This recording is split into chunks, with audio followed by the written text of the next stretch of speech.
जरा सोचिए, आप सुबह उठते हैं और पूरा का पूरा आसमान जैसे आग से धधक रहा हो। नहीं, ये किसी फिल्म का सीन नहीं है। ये एक असली घटना थी, एक हकीकत जिसने पूरी दुनिया को सच में हैरान कर दिया था।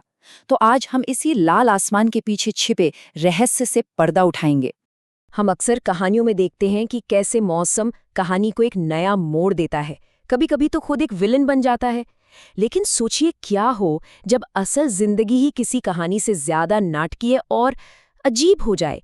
ठीक ऐसा ही कुछ हुआ अप्रैल 2026 में, जब ग्रीस के आसमान ने एक ऐसी हकीकत बयां की जो किसी भी कल्पना से परे थी।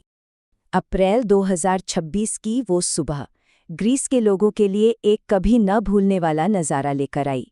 जब उन्होंने ऊपर देखा तो पूरा आसमान एक अजीब धधकते हुए नारंगी रंग में डूबा हुआ था।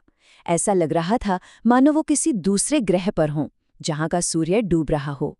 तो सबसे पहले बात करते हैं उस असली और चौंकाने वाले मंजर की जो लोगों ने अपनी आंखों से देखा।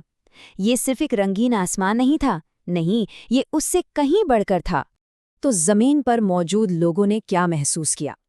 उनके शब्दों में ही इस नज़ारे की असली तस्वीर छिपी है।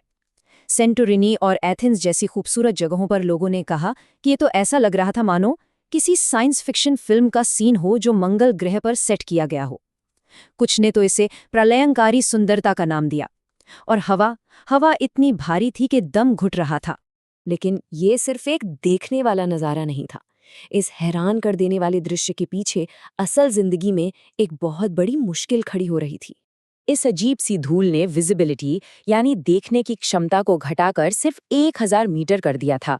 और ये वो लेवल है जिसे हवाई जहाज़ों की लैंडिंग के लिए बहुत ही ज्यादा असुरक्षित माना जाता है। और इसका असर बहुत बड़े पैमाने पर हुआ। क्रेते और रोड से आने वाली इंटरनेशनल फ्लाइट्स को डाइवर्ट करना पड़ा।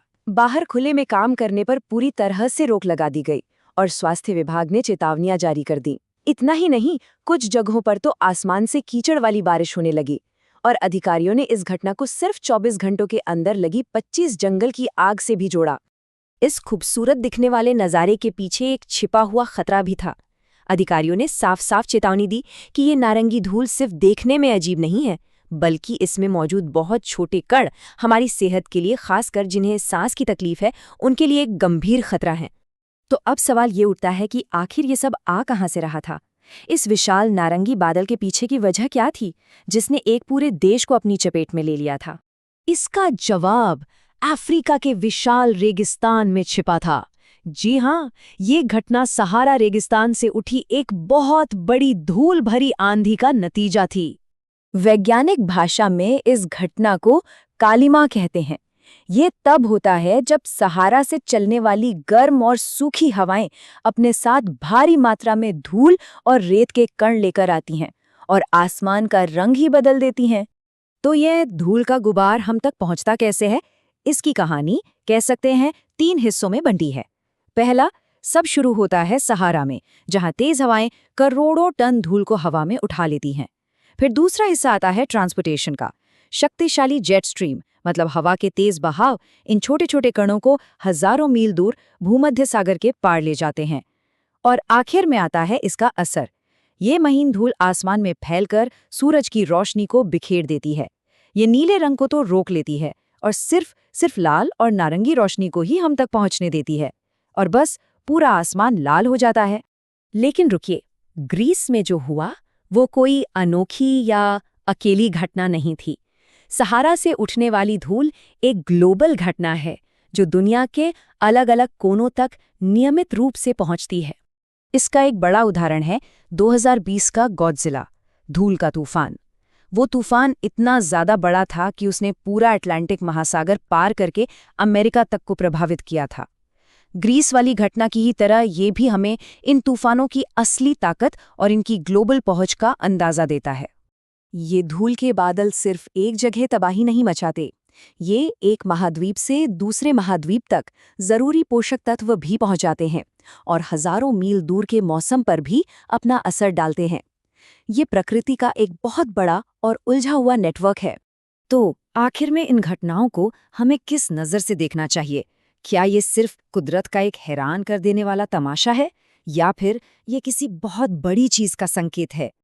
देखिए, इस धूल का एक दोहरा चेहरा है। एक तरफ ये अमेज़न के जंगलों और समंदर के लिए आयरन और फास्फोरस जैसे बेहद जरूरी पोषक तत्व लेके जाती है। वहीं दूसरी तरफ ये इंसानी सेहत के लिए बहुत बड़ा खतरा है और इसका सीधा संबंध क्लाइमेट चेंज से है, जो इन तूफानों को भविष्य में और भी ज्यादा खतरनाक बना सकता है। और यही सबसे जरूरी बात है।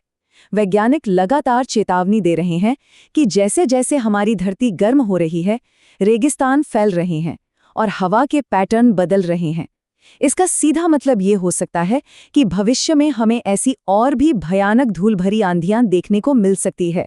तो सवाल वहीं आकर रुक जाता है। जब हमें ग्रीस जैसा लाल आसमान दिखाई देता है, तो क्या ये सिर्फ कुदरत का एक दुर्लभ और खूबसूरत नज़ारा है, या फिर यह हमारे ग्रह की तरफ से भेजी गई एक चेतावनी है जिस पर हमें ध्यान देने की सख्त ज़रूरत है?